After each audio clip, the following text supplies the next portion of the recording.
Excuse my look, I just came from work. Alright, so we're gonna discuss women's health issue.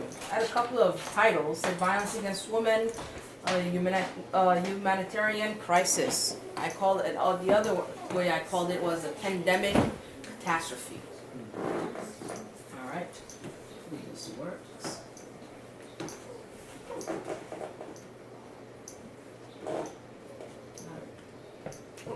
Hidden go just like, oh, there you go.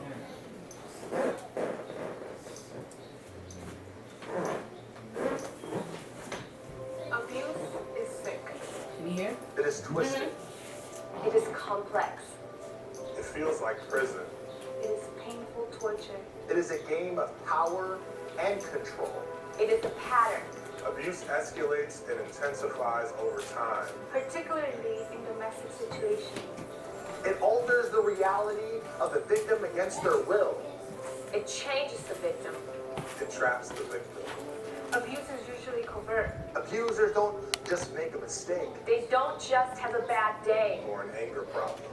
The issues and roots of abuse are much more complex. And despite the heavily increased awareness Through Me Too in times of now, and other movements, many people still do not know much about what abuse actually is, how it happens, why people abuse others, how to deal with abusive situations, how to help abuse victims.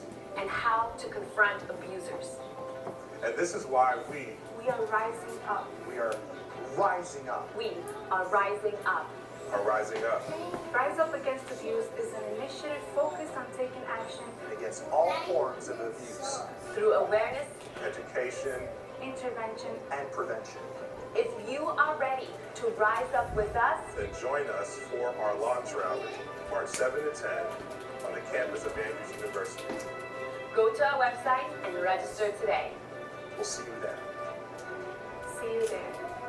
See you there. See you there.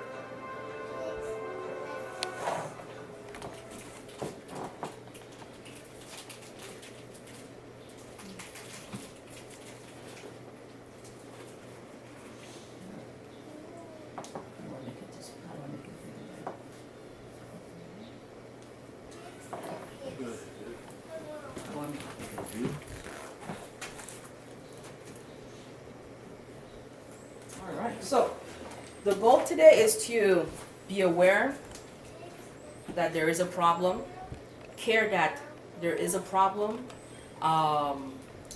give you clues and ways to open your eyes to the problem, and give you an emotional tie enough to do something about it when you recognize it's a problem, okay? So let's do some statistics. So what is a violence? Violence is a gender-based violence that results in or likely to result in physical, sexual, psychological harm, suffering to the woman. That can include threats, coercion, arbitrary deprivation of liberty, whether it can be public or in a private setting, okay? And that's the definition in 1993. There's a sermon that I really wanted to show, just a 10-minute version of it, but for some reason it's not working, but this morning it worked, so God only knows why. But from that, there is this quote: the woman will be thriving for liberation, but the men will keep her down. So let's do some statistics. In 2005, it said that 1,100 women were murdered by intimate partner, meaning people that they knew of, not strangers. You're less likely to die from a stranger compared to a person that you know. Okay. Domestic violence can be defined as it's a pattern of abuse. Let me see if my thing works. So a pattern of abuse in any relationship that is used by one partner to maintain power and control over the intimate partner. According to the National Center of Injury Prevention and Control, women experience about 4.8 million intimate partner-related physical assault and rape every single year. And less than 20% of battered women seek medical treatment. So that means there's 80% of cases goes unaware, unnoticed, unreported. Sexual violence, according to national crime or victimization, this it says here 232,960 cases went unreported in 2006. And a significant number of crimes are never even reported for reasons that include the victim's feeling that nothing can and will be done to help them out of the situation. From that sermon given by that SDA pastor, he mentioned that the oldest injustice in human history is the way men treat women. Let's see here. Some facts I want you to notice. It says here more than 100 million girls are missing due to prenatal sex selection. Who knows about gender selection in Asia? In China, right? Female, once you notice there's this rule that I think they're changing now, but there's one child per family. Unfortunately, if you are a family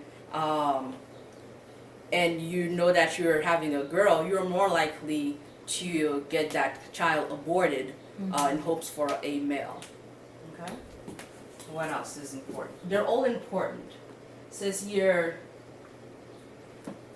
in Rwanda genocide, remember that? The Tutsi versus the Hutus? There's 250,000 to 500,000 women and girls were raped during that time period. So the targets. Young women, low income, are more likely to be victims. Okay? Women ages from 20 to 24 are the greatest risk of non-fatal domestic violence, and women aged 24 and under suffer from the highest rate of rape. The Justice Department estimated that 1 in 5 women will experience rape or attempted rape during their college years, and less than 5% of these rapes will be reported. Again, from that sermon given by the pastor, this is what he stated. In the United States, a woman is raped by a man every 3 minutes currently in 2019. And you know how I read about the college years? This is what it says here.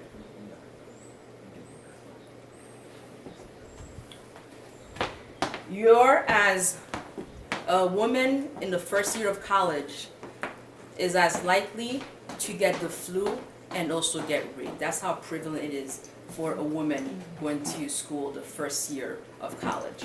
It is as prevalent, rape is as prevalent as the flu. So income factor here. The poorer the household, the higher the rate of domestic violence, with women in the lowest income category experiencing more than 6 times the rate of non-fatal intimate partner violence as compared to women in the highest income category. When we consider race, we see that African American, Black women face higher rates of domestic violence than white women, and the American Indian women are victimized at a rate more than double that of a woman of other races. And we know that American Indians have been definitely disenfranchised. They've been put out in reservations. There is casinos and alcohol. So all these things take a factor why they are compared to the other. Compared to the other races, how they more victimized.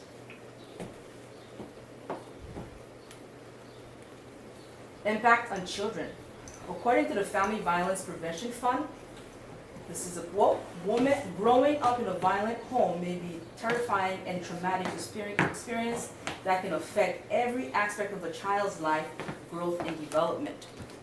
Children who have been exposed to family violence or suffer symptoms of post-traumatic stress disorder, such as bedwetting or nightmares, and we're the greatest risk than their peers to having allergies, asthma, GI upsets, etc. The immune system tends to be lower, so that's why they get ill easier. Other coping strategies includes alcohol and drug use. So if they grow up in a household where there's so much violence, they're more likely to be violent themselves. They're more likely to start using drugs as a way of escaping and unfortunately become addicts. Sorry, my eyes is bad. Witnessing of violence leaves children very scared, distressed, and anxious about their own safety and that of their mother or siblings. And it says here about 60% of children who live with an abused mother are or will be directly abused by their mother's aggressor as well. As we can see a lot in the news, unfortunately, a lot of the kids now are being killed by the aggressors. They're not just going for the woman, but the kids too are going missing and being killed off as well. So this is just not a woman problem, this is a societal issue. Impact on health. The CDC estimated that most costs of domestic violence in 2003 was more than $8.3 billion. This includes medical care, mental health, and loss of productivity. A woman gets beat up, she has a big black eye, she doesn't have enough makeup to cover the eye, guess what? She's gonna call out. So that is a loss of productivity. Violence against women in the United States is the use of, you have domestic abuse, you have murder, you have sex trafficking, we have rape, assault against women. It is going to put emphasis, this is a public concern. It concerns me, it should concern you, it should concern anyone that's not in that specific traumatic event, okay? Culture in the United States have led toward the trivialization of violence toward women, with the media in the United States possibly contributing to making women-directed violence appear unimportant to the public. Guess what? Prior to our current president being elected, there was a audio saying that he has no problem, I don't remember the exact thing, but grabbing women by the crotch. Okay, who would want a random human being, doesn't matter where they are in society, to randomly grab you in the crotch? It is a sexual violation, but yet he holds power. So we're not getting political here, but it's just to show that we tend to blame the victim before getting the whole story. We tend to shut out the victim before getting the whole story.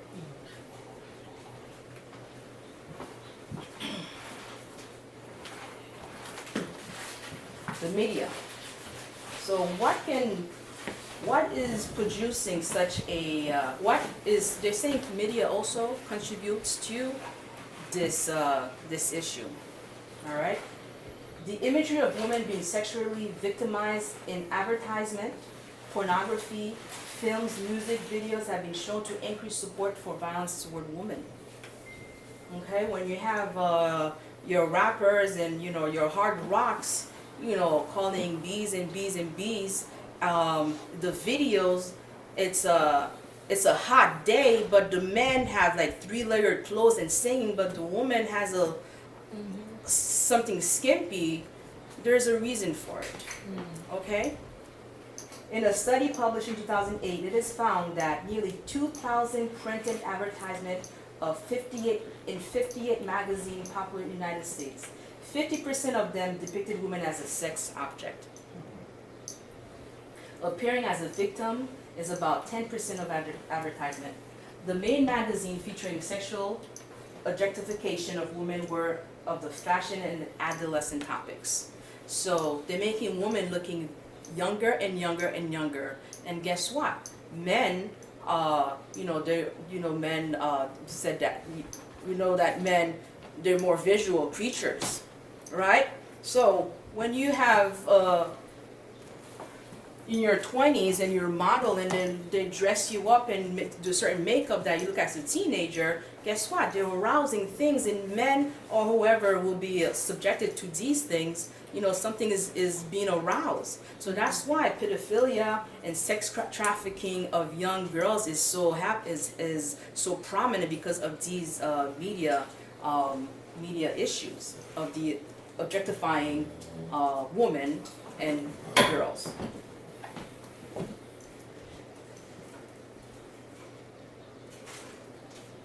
In 2016, study regarding the objectification of women in the media found that Men magazine, reality television, and pornography brought upon more thoughts of objectification, which in turn lead to more support of violence toward women. In the study results, it is stated that the relationship between objectifying media exposure and attitudes supportive of violence against women was fully mediated by notion of women as sex objects. By beholding we become change. The more we behold, male or female, behold these media outlets, you will become change. Your desires changes. So you're walking down the street and you see a woman, and automatically what you have beheld is and you've objectified women all the time in what you read, what you see, what you pay attention to. Automatically, physically, it's gonna happen without even thinking about it. All right, by beholding, we become changing, and that's what it's a spiritual issue. Satan knows these things, so he's putting all these things out there, and by beholding, the society has become changed.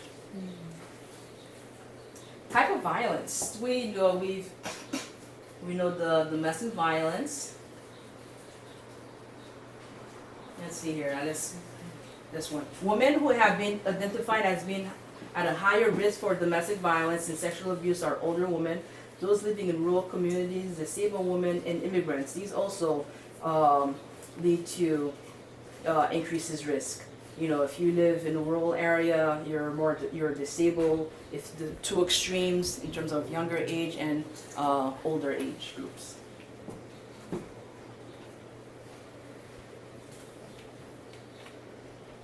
And in some instances of violence, a woman and her children may not be able to procure housing apart from the perpetrator.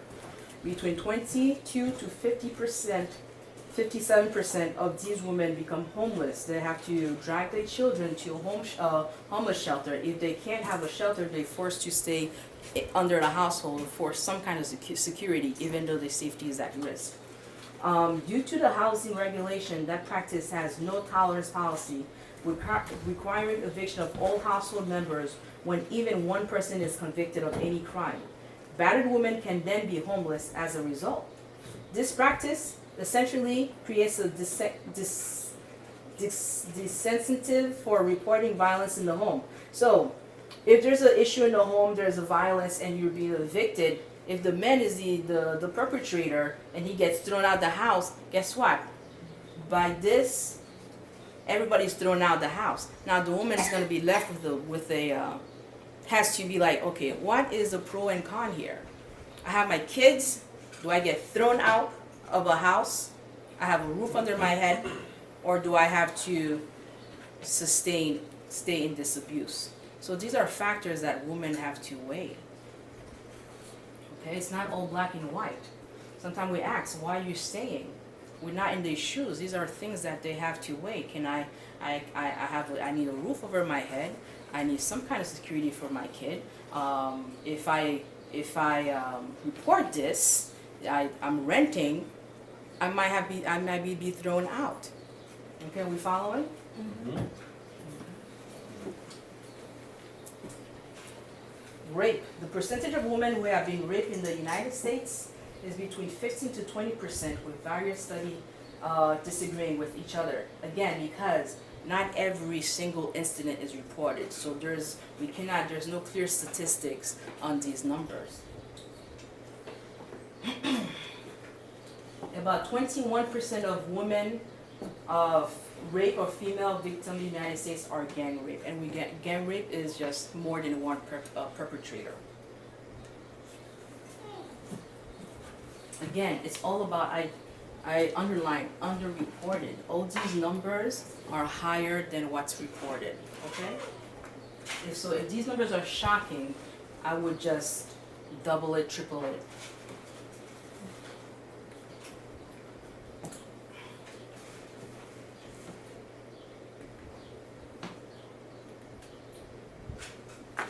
Sexual harassment, abusive form of treatment that takes place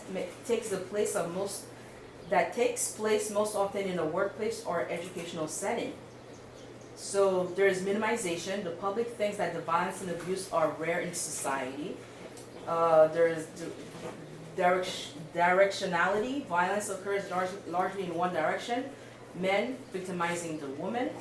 There is trivialization. The violence against women is often viewed in a joking matter.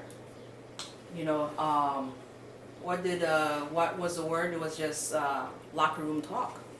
That's trivialization. Just men talking. All right. Blaming the victim. Women are held responsible for the outcome of violent and abusive episode.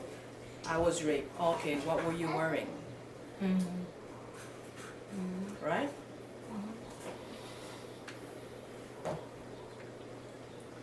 So in 1994, the National Organization for Women, the NOW, Legal Defense and Education Fund, now called Legal Momentum, let's see, what did they do? So they, back in 2009, a bill was passed, 14.8 billion was saved. Let me just read the whole thing so I don't mess it up. So the feminist majority and other organizations finally secured passage of the Violence Against Women Act, which provided a record-breaking $1.6 billion to address issues of violence against women.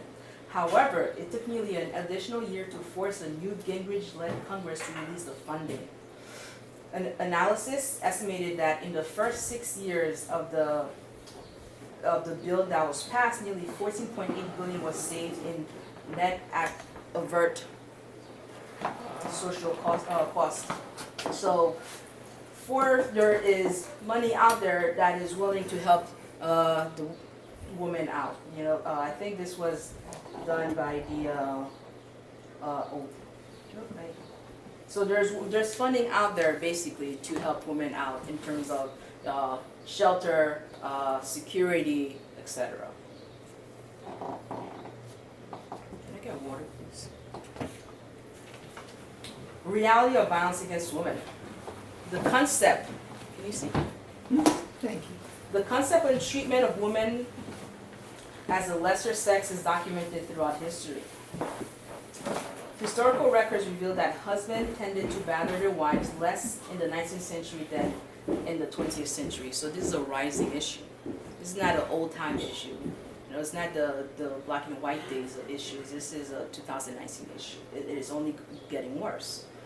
As an adult female today, is more likely to be raped, beaten, and killed in her own home at the hands of her male partner versus any place or anyone else. 1.5 million women and more than 800,000 men are raped or physically assaulted by intimate partner. So why do women stay? That's now you know you have the statistics, you have the history. Okay? Now you're one-on-one, you notice something, and now you have to keep in mind and not be judgmental when you do speak to one of those victims, you know? Why did they stay? Love for the abuser is a primary reason to given. The partner may be the father of the children. The partner may be sole breadwinner of the family, which creates financial dependency. Some women have no resources or emotional support outside the relationship. Many barriers exist discouraging women from leaving the abusive relationship. Water?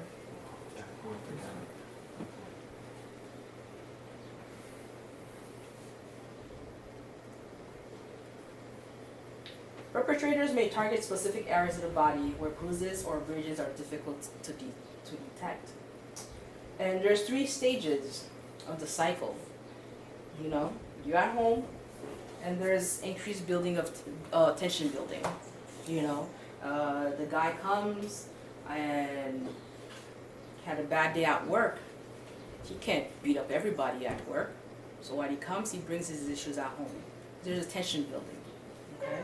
There's slamming of doors. There's ignoring. There's you get belittled, etc. And then something snaps, and the second stage is acute battering and incident. Okay, after the assault happens, physical, sexual, whatever, and then we have the honeymoon phase. You know, a calm, loving, less tense period of time when the perpetrator, the male or whatnot, you know, has a guilt. You know, doesn't want. Uses manipulation, you buy flowers, etc. You take care of the kids, you wash the dishes, you know, that's the honeymoon phase. And at this point, you know, the woman's confused and there's a confusion, like, hey, he's gonna change or whatnot. But these are the 3 cycles of abuse, okay? We have the tension building, the battering incident, and then the honeymoon phase. So there is this rape classification of strangers rape, which is very rare. We have acquaintance rape, we have the date rape, and marital rape. Those 3 most common is the woman, the victim, knows the perpetrator.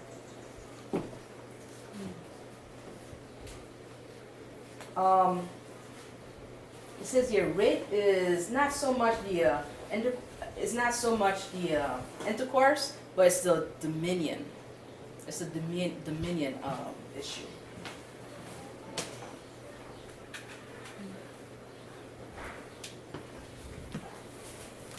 Characteristics of battered women. Abused women hold onto belief that the man is the head of the household. You know, their belief system becomes altered. Adult female victims develop low self-esteem and feelings of worthlessness. Okay. Sometimes battery doesn't happen out of the blue. Okay. There is psychological battery that happens before. Okay. There are sometimes financial issue that happens before until the end result becomes a physical. Many women are dependent on the abuser and feel responsible for the abuse. She feels she is the only one who can help him overcome the problem, therefore feels compassion, pity, and stays in the relationship. Consequences of abuse. We have the physical consequence, physical abuse. We have the emotional, psychological consequences. We have the spiritual consequences. Core values are lost. Identity is lost. Social consequences. Society suffers due to the increased workload of the health service that is provided for the instance of the abuse. Again, this is not just a private issue. This is a societal catastrophe.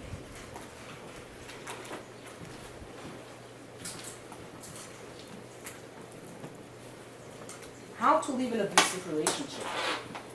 All right, this is now what you can provide. What the things you can tell, you can speak when you're one-on-one. Somebody has confided in you. Okay, these are things that you can tell them. Okay, make sure that they develop a safety plan.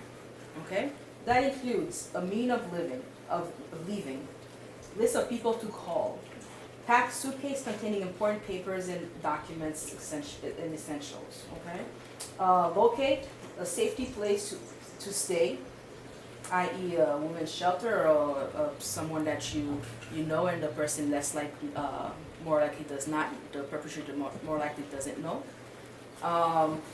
Food, water, method of becoming self-sufficient financially, in terms of keeping cash on yourself. All right, these are things that you would advise someone to do. Sometimes it can happen You can never force somebody to come out of the situation. You can only advise them, okay?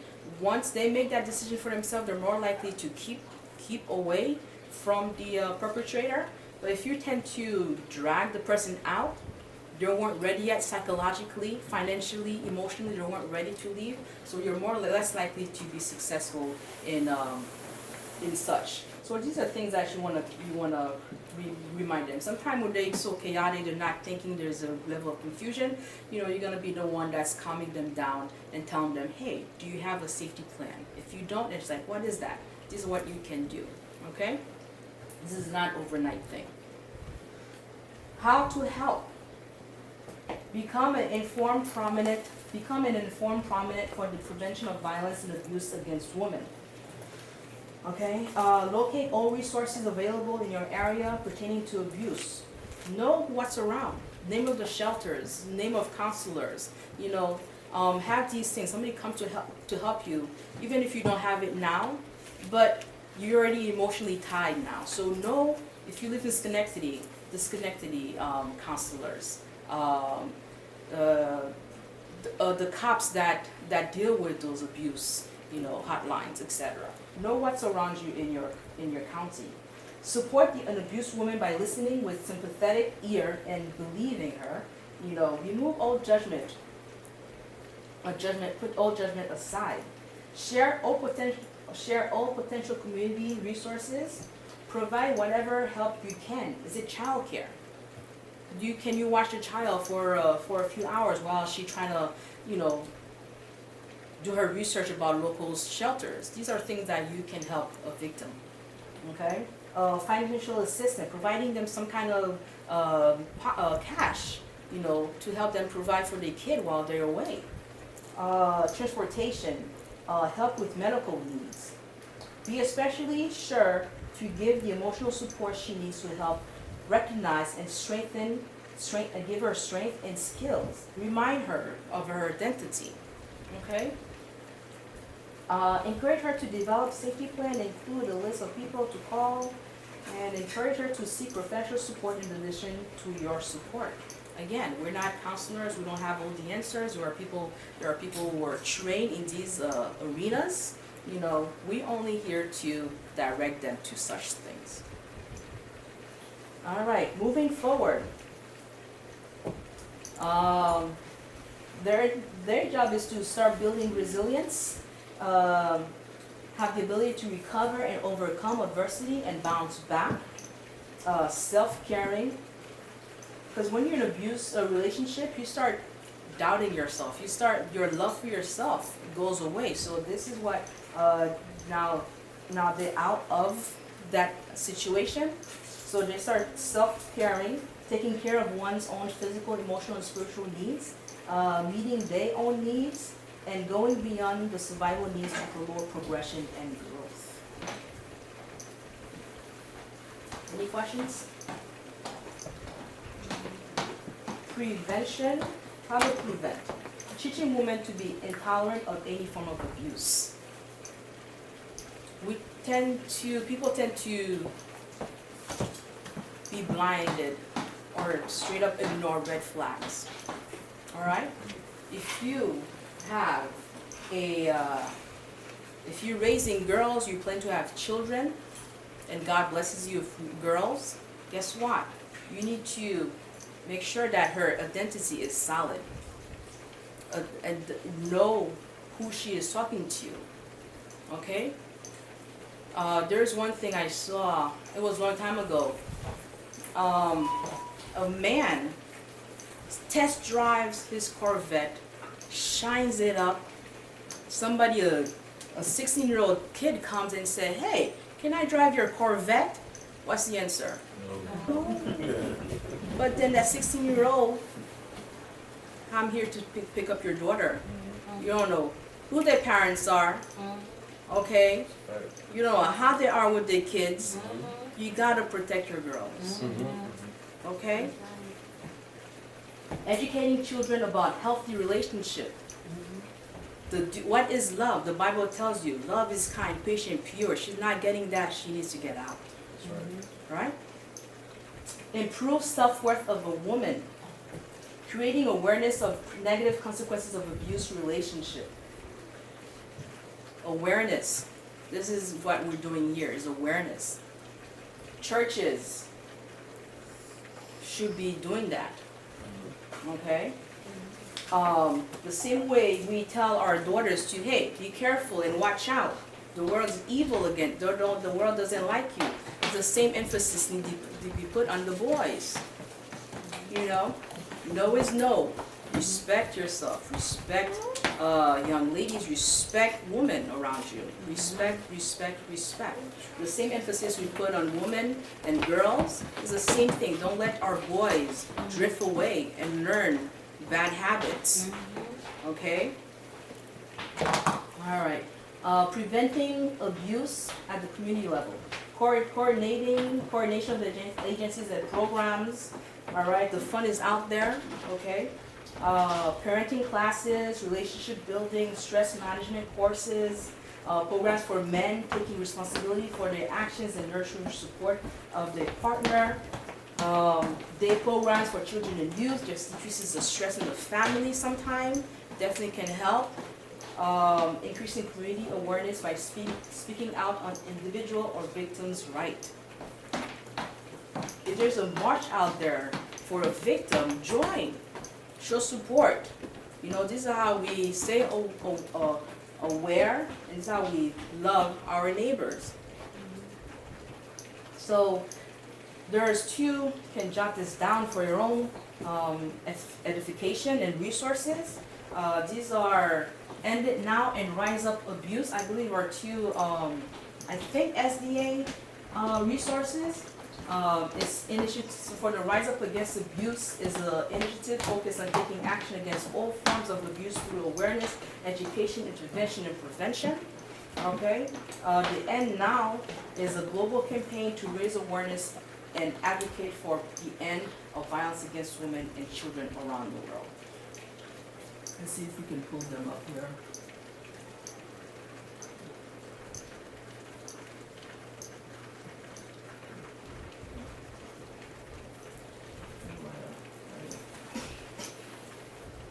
This is where, in there, everybody want to jot down this website that gives you resources, education, where rallies are going. This is started in Andrews University, an SDA establishment. Okay, and we have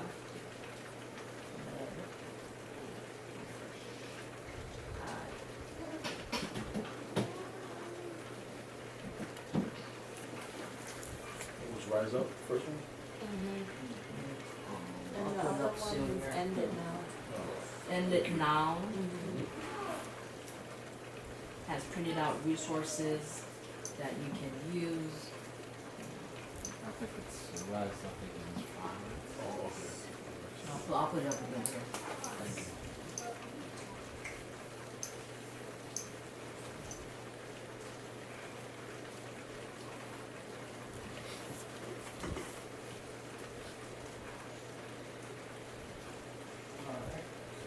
You can find End It Now.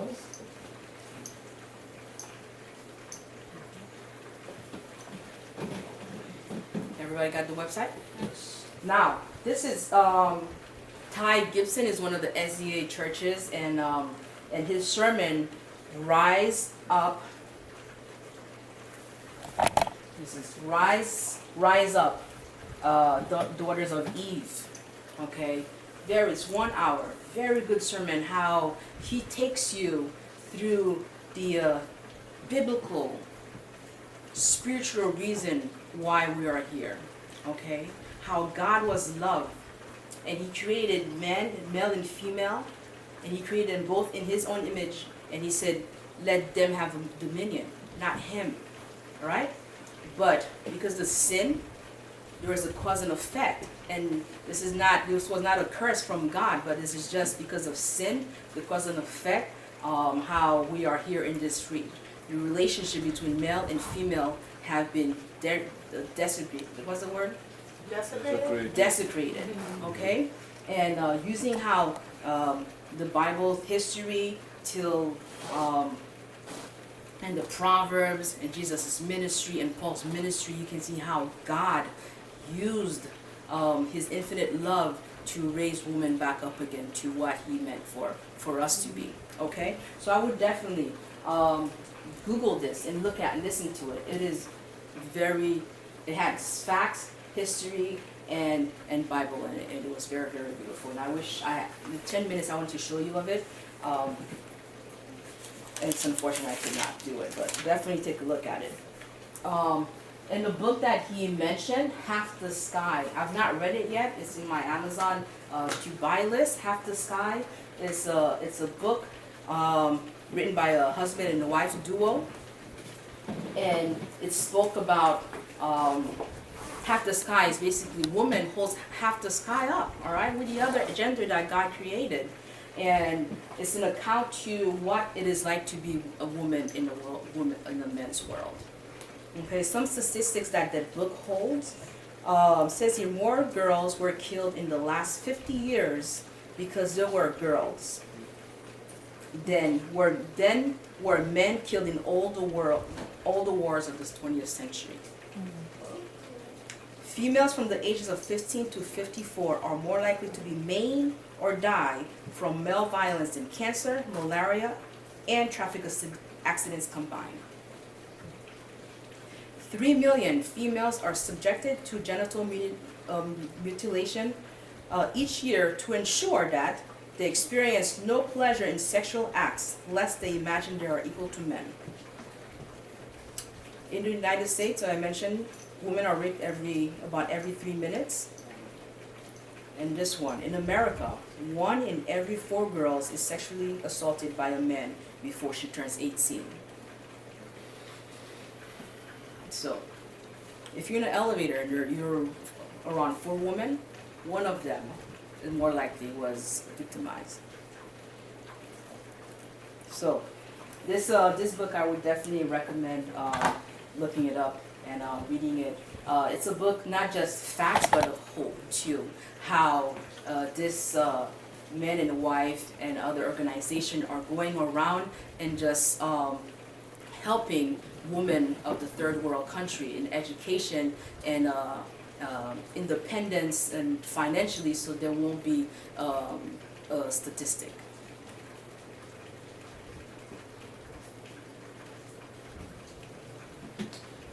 And I leave you with this quote: "We are not free until all our mothers, daughters, sisters, grandmothers, and aunts have unlimited opportunity to share the gifts they were born with."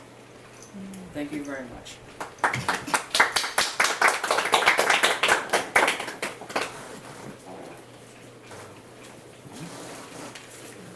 Q&A session? Yeah. Sorry I was late. It's a packed Sunday. So. I know this is tailored more towards, violence against women, but do you think if it was like reversed for men, like how would they take care of themselves in that situation? In that situation, again, it's the same plan. All right, you got to figure out, the foundational issue behind the abuse. But if it's a safety issue, you don't need to linger in the relationship. So it would be my same advice. Take care of yourself, protect yourself. Your emotional, your financial, who you are matters, no matter if you're male or female. I know, because I know, when things happen to men, it's kind of swept under the rug. I know they said the same thing with women. Sometimes people don't believe it, say, what were they wearing, things like that. Yeah. But it happens to men too. Not saying that it's flagrantly happening, but it does happen. And even recently in the, media, they were talking about one of the rappers, Cardi B. She was talking about how she used to drug men and, convince them to go to a hotel room with them. And then she would call over another girl to come. The guy would be drugged and come to find out it was a transgender man. And then he raped the man, and then she would, what's the word, blackmail him to say, I'll tell everybody this happened, give me money and cars and things like this. Like, not until recently when she started bragging about it, a lot of guys never came out and said about it, but little by little the guys are coming out. And it's like, I hear the people talking saying, you know, oh, those guys are weak for coming out. Yeah. It's their fault that it happened. Yeah. And I feel like I mean, again, it's victimization, victim blaming, Yeah. trivial, they're being trivial. So therefore, as a man, you grow up to be like, I am the strongest. Yeah, I should be the strongest. As fortunately, it's not black and white. You are victimized. You were drugged. You had no say on what happened to you. But again, society has put this lie like, hey, this was supposed to happen to you. So therefore, it goes unnoticed. Things that go unnoticed are not be made aware and fight against. So, And what are your views on the Me Too movement? Me too. Mhm. I mean, again, it's good in terms of bringing awareness. Things are no longer put under the rug. Okay, you are now perpetrators, abusers. You give them power when you don't say nothing.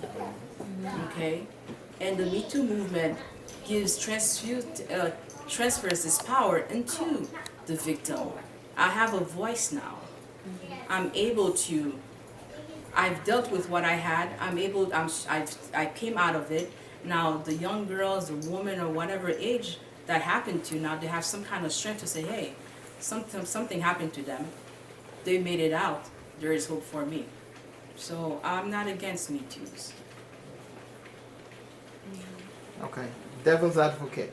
But I'm also thinking that because it's becoming very confusing, because things that men used to do in good spirit, it seems like now the men are almost afraid of even talking to you, because things that are really normal, some people are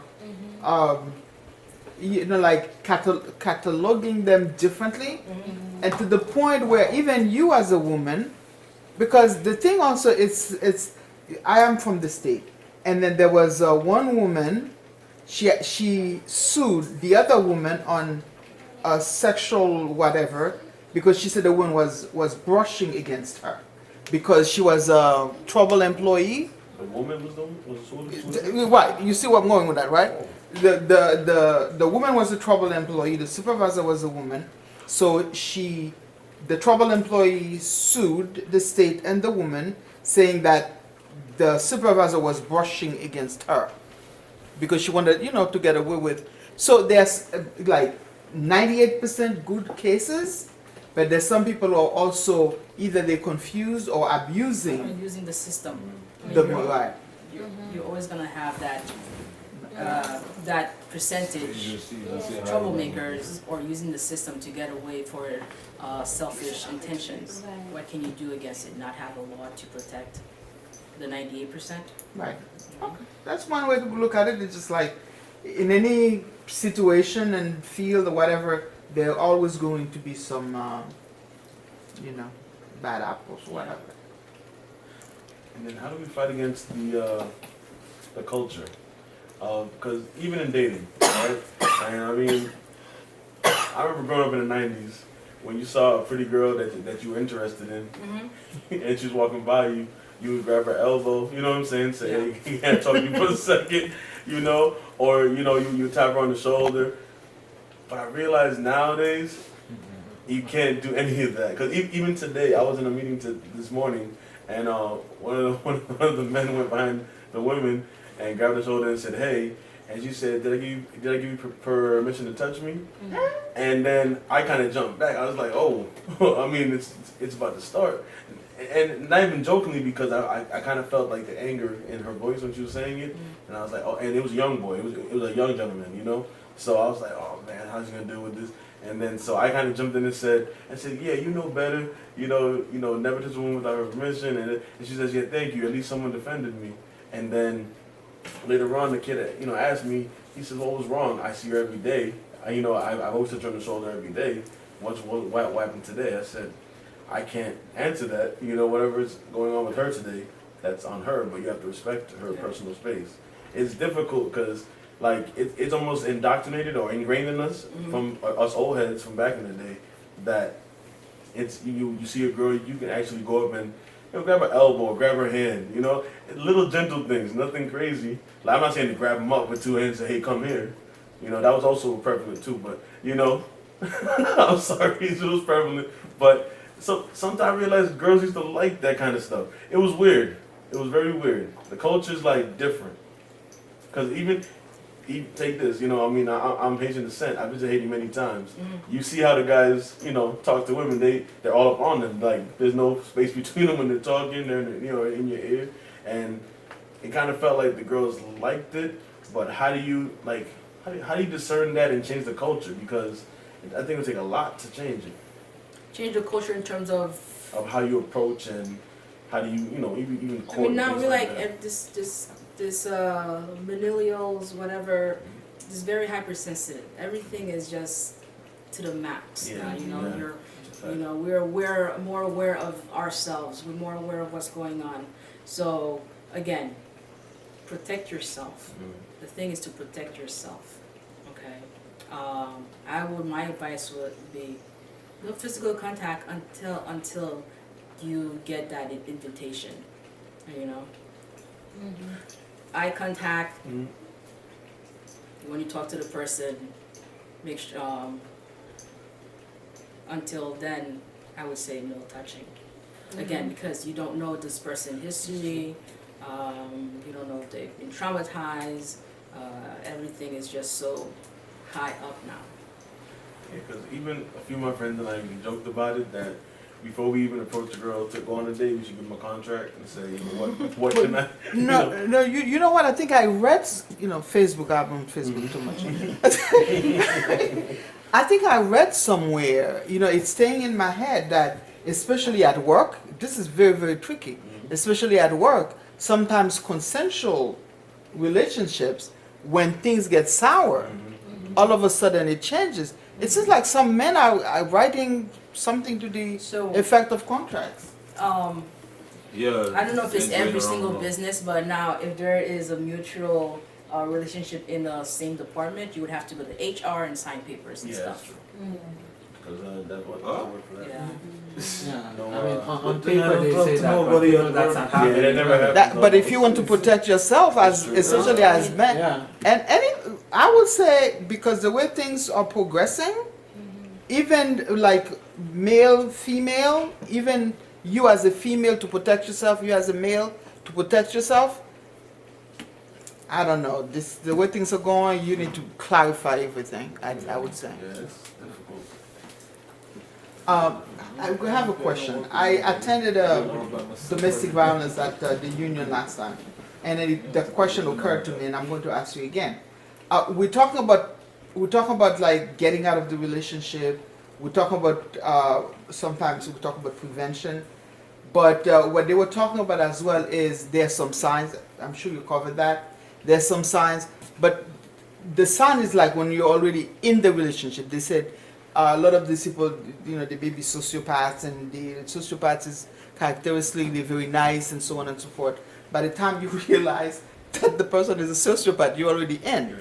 So my question is like, how do you not get in? Instead of like, I think Prayer of Jabez said, keep me away from evil. It's not let me go and then I can fight it. Just like, how do you stay not getting period? Not get in period. You know what I mean? Like that person to avoid. I think I tell people Huh? to look for red flags. Yeah, but And it look like little I mean, things like sometimes people change after the relationship, right? Sometimes, narcissistics, they make sure everybody, even you and your family, falls in love with them. And they have that personality issue, and you're already in, everybody's in love with them, nobody would believe they would be that, kind of person. So what do you do when you're in it? Or how, I'm so talking some about like things you can't prevent. well, Some things you okay. can't prevent, but majority of the cases there is, whoa, what was that about? Okay. Why, you start having conflicts and the person has totally changed and a lot of people, male or female, we just say, okay, it happened one time. Mm-hmm. Okay, and the person's that, okay, I acted this way, they didn't do nothing.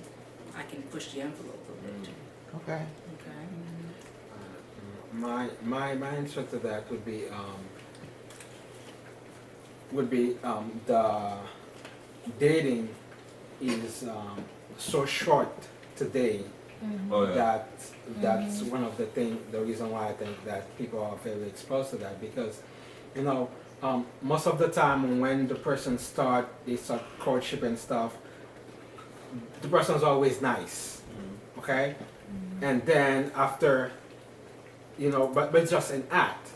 You just can't keep the act for very long, but most of the time is that dating right now is like you go out a couple of times and then you're already in bed, within a week you're already in bed, and after 2 weeks you're talking about moving in together, so you don't have time to know the person. So the only picture that you have of the person is the image that he already gave you, the lie that he already sold you. No, but if you take your time, the person won't be able to keep up for a couple of months the act, because he's an abuser. He's gonna rush into it. He's not gonna be able to control it for months and then keep on fooling you. But if you get too quickly in the relationship with the person, that's when you're already in it. You're already trapped. You're already invested, right? Yeah. Your body, you already invested your body into it, so you're waiting for a return, but that return is never gonna come. And then you keep waiting and waiting and hoping and wishing. God bless you. And it's I mean, as we talk about being aware and then educating our boys and our girls, and maybe I'm the oldest in the room. As time goes on, you kind of realize a lot of things that were being sold, they were sales. There was nothing really good to it, like what you're talking about. Now it's just like if a girl, and that's what we need to maybe tell our girls. If a girl is dating and then they don't get into a physical thing, and they're like, what's wrong with you? Okay, what's wrong with you? Somebody set me up on a blind date yesterday, and okay, and that was the brother. The brother is here and all of that. The man is married. Why would you do that to me? Why would you think? Why would you think it's normal? And she called me. She wanted my number to give me my number. I said no. The wife? My friend. Oh. My friend wanted to give the brother my number. I said no. I said, you know what? I wanted to let you know. I didn't appreciate that. Or I didn't want to insult you. I am insulted. Just platonic friend. I said it is inappropriate. You don't just go to the movies. Why am I going to go to movies with somebody who is married? How would you like me to do that with your husband? So I'm saying this to say like there's certain rules that it's nothing. It's the 21st century. What's the big deal with that? But all of these things, like go back to what you're saying. There's huh? No, if I was you, I would say, you know what, you lose my number too. Don't give him my number and you lose my number too. It's kind of like they didn't respect you, She said she didn't. She had forgotten about the marriage. Him being married. I mean, there's one finger. She did. Yeah. but let's go. I'm sorry. We're going to crash the party. But let's go back. So the thing is, like, there's some principles, okay, that were established, that were true and tried, and then we may think, no, it's dated, but at the end of the day, you realize that there was some value to them, and then if you stick to them, chances are more better than not. Chances are that you're going to be the winner, and that's one of the things. What? You're laughing at me or something? No, Who is laughing at me? Even in the Bible, there's a principle of self-control, like temperance. Sometimes because of the way the world is shaped right now, it's like self-control's out the window. And also, even Christians dating, I used to joke about this thing called flirt and convert.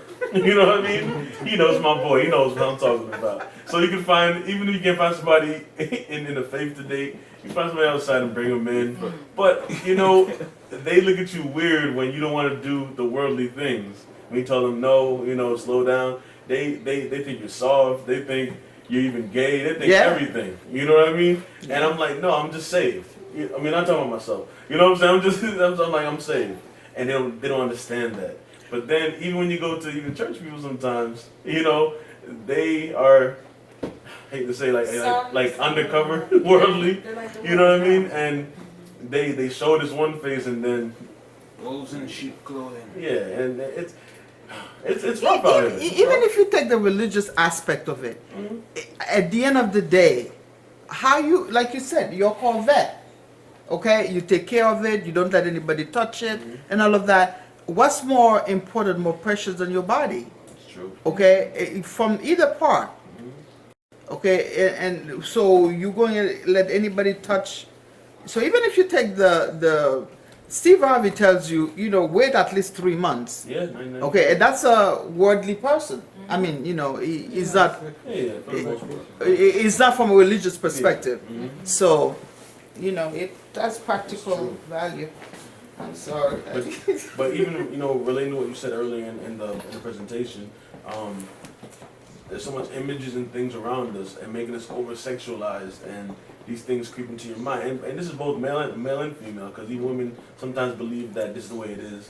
It has to be this way, you know.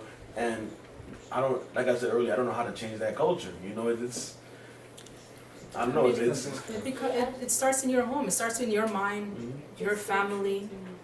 You know, there's a nowadays you go out to Walmart, to wherever shopping, and you look at the boys' clothes and the girls' clothes. The boys' clothes, their shirts are like here, but the girls are here. The boys' shorts are right here, even covering feet or knees, but the girls are right here. Yeah, that's true. And it's all about what you got and how you're gonna raise your children. You cannot change the world. You cannot change society. And you can only protect your children. And That's true. I thought you have to buy boys' clothes for your daughters too. That's a lot of them. Yeah, for real, cause little kids. then now there's I know. Hardly any clothes on. I know. So there's a Dr. Mom. There's a company run by moms, and now they've seen this trend. So now they've made their own clothes for girls. Yeah, it's not up down to their knees, but it's not up here either. It's halfway. The shirts are here, not covering and having the things exposed. You know, so it starts at home. It's your values. You know, the world's getting worse. It's not getting better. It's like You what have to you hold on to said. your values and pass it along your children. It's like what you said, making sure that they have an identity, that they know themselves, they're strong in who they are, and whatever they believe, they stay true to it, and you know, believe that it's gonna work. Like, you know, once you get out of what you believe, then that's when things stop working. If it's been working for you, then you should stick with it. You know. You teach them about negative peer pressure too, because sometimes their friends might make fun of them why you dress like that. Right. Again, Why you it's dress like identity. yeah.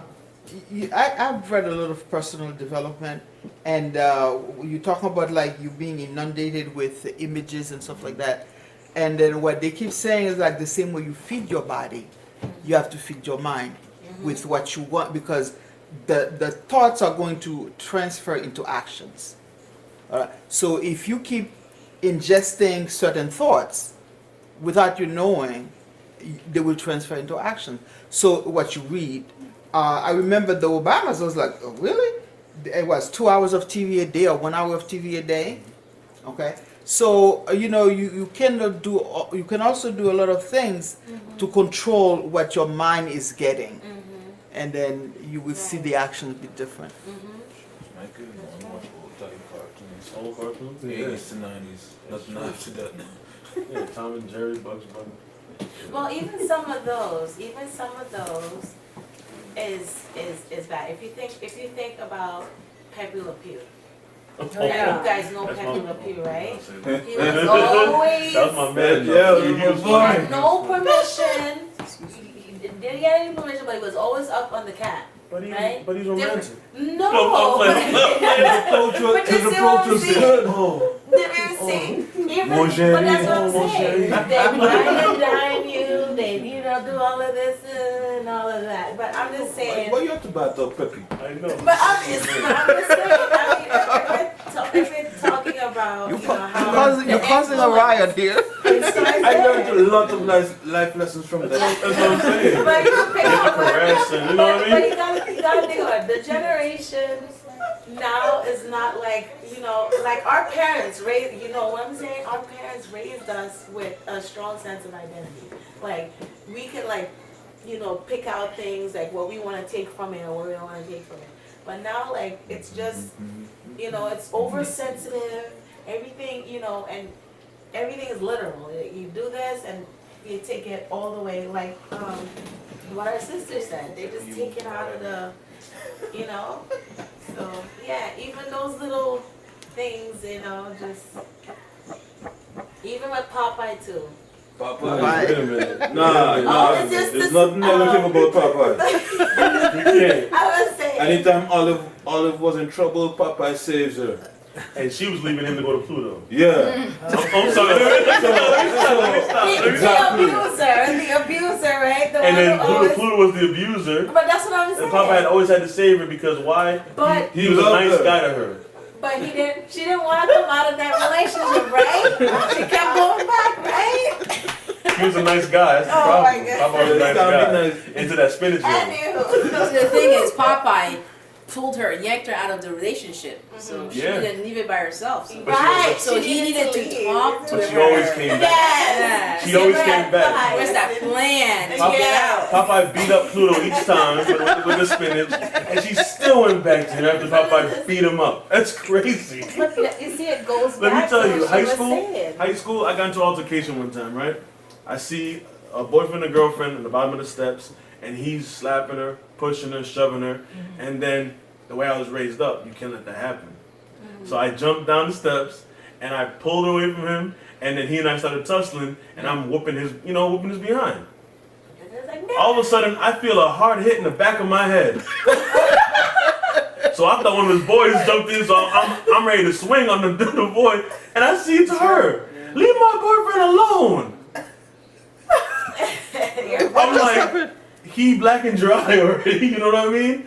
And then he gets up and she's holding up like caressing him, and I'm like, yo, y'all good. I'm out. I grabbed my bag and I left. And I went home and told my mom that. She says, yo, some people they just don't know that it's abuse. And I said, man, that sucks. And I was like 15. Some girls look at it as if like, if he doesn't do that, he doesn't care about her. That's his way of showing that he loves her.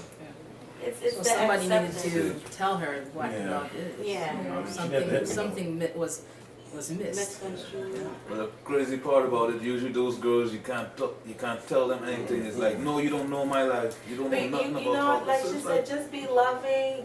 They have to make that decision on their own. If you're making a decision, I always say if somebody's making a decision for you, it's more or less likely I'm not going to do it. If I make the decision, I'm going to stick with it. Yeah. And she explained that, when you make your own decision, you're more likely to be like, yeah, I did it, I'm going to stick by it. You feel more empowered when you do it yourself. And I think also that this has something to do, part of the image is that many women have today is that the idea of a strong man, is somebody who can punch, and unfortunately that's how they see it. They feel like they have a strong man in their presence. I mean, you've all heard the saying, nice guy finish last. Amen. Wait till he finish. Yeah, So we had a whole discussion about that last so time. they, Long discussion. I knew it was coming. Yeah, but let's So I think that the idea of a strong man is that yes, the men need to be strong, but there's a place and a time to exert that strength. And the women need to be able to identify that it's not in the home, but It doesn't have to be physical outside. anyway. Yeah, Well, Right. for the idea of, exactly, the real strength is not always physical, because there are so many issues that can be resolved by, by talking, by negotiating and all that stuff. But a lot of people have that idea, a lot of women have that idea that the strong man is somebody who's physically can handle things and handle people. You're gonna jump in?